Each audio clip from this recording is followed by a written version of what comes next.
बिना मांगे जहन्नुम का टिकट करा देंगे, लातों के भूत बातों से नहीं मानते, ये कहा गया योगी आदित्यनाथ की तरफ से। जी हां, नमस्कार, मैं हूं आपके साथ आयुषी गुप्ता।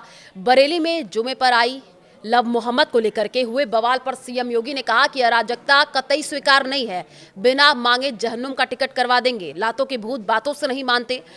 इनको लगता है कि सरकार अब भी झुक करके काम करेगी, लेकिन अब दुस्साहस करोगे तो वैसे ही पिटोगे जैसे बरेली में पीटे गए।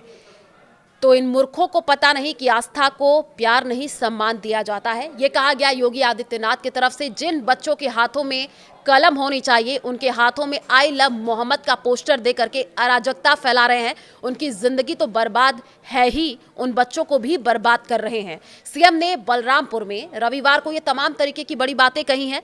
उन्होंने यहां 825 करोड़ रुपए की 124 विकास परियोजनाओं का लोकार्पण शिलान्यास किया। इससे पहले योगी ने शक्तिपीठ देवी पाटन मंदिर में आदिशक्ति मां पाटेश्वरी के दर्शन किए हैं। इस दौरान बच्चों को देख करके उनके पास पहुंचे, हालचाल जाना, चॉकलेट भी दे दी। इसके बाद सीएम ने गौशाला में गायों को चारा और गुड़ भी खिलाया। गजवाए हिंद देश में नहीं चलेगा। कुछ लोग भारत में रहते हैं मगर गजवाए हिंद का नारा देकर देश विरोधी गतिविधियों को बढ़ावा दे रहे हैं। गजवाए हिंद भारत की धरती पर नहीं होगा, ये धरती महापुरुषों की भूमि है। यह देश उन महापुरुषों के आदर्शों पर चलता है जिन्होंने अपने प्राणों की आहुति दी। गजवाए हिंद की कल्पना की जो जहन्नुम का टिकट बन जाएगा। जी हां, छद्म रूप में भी जो लोग ऐसी गतिविधियों में लिप्त हैं वे कान खोल करके सुन ले, देर सवेर उनका भी धर्मांतरण के मास्टरमाइंड छांगुर जैसे हालात हो जाएगा। छांगुर बाबा जैसे लोगों से सतर्क रहिए। योगी ने कहा है कि जलालुद्दीन ने अपना नाम छांगुर बाबा रख लिया था, इससे वो हिंदू समाज की आंखों में धूल झोंक रहा था। पापी कितना भी अपने पाप छिपाने का प्रयास करे, पाप का घड़ा भरना ही है। ऐसे लोगों को धरती माता कभी बर्दाश्त नहीं करेगी। हम ऐसे लोगों से सतर्क रहना होगा।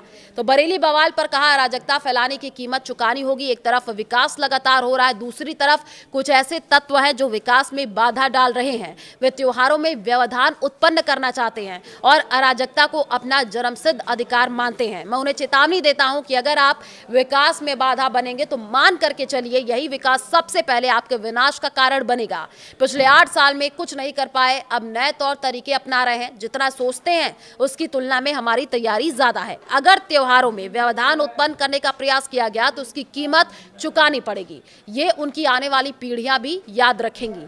जो लोग मानते हैं कि अराजकता उनका जन्मसिद्ध अधिकार है, वो समय आ गया जब सपा कांग्रेस की सरकारें थी। आप सीधे नरक में जाओगे, ये कहा गया है यूपी के सीएम योगी आदित्यनाथ की तरफ से। ड्रोन के नाम पर चोरी और भय फैला करके दहशत का माहौल बनाया जा रहा है। ऐसे लोगों के खिलाफ गैंगस्टर एक्ट के तहत कार्रवाई की जाएगी और उनकी संपत्ति जब्त की जाएगी। अगर आपके आसपास कोई दहशत फैला रहा है तो पहले उसे रोको, समझाओ। वो ना माने तो प्रशासन को बताइए, प्रशासन उन्हें ठोकने का काम करेगा। तो लव जिहाद, गौशी जैसी गतिविधियों में कोई लिप्त है तो आप पुलिस तक सूचना पहुंचाइए, ये कहा गया योगी की तरफ से। बाकी का इंतजाम हम स्वयं कर लेंगे।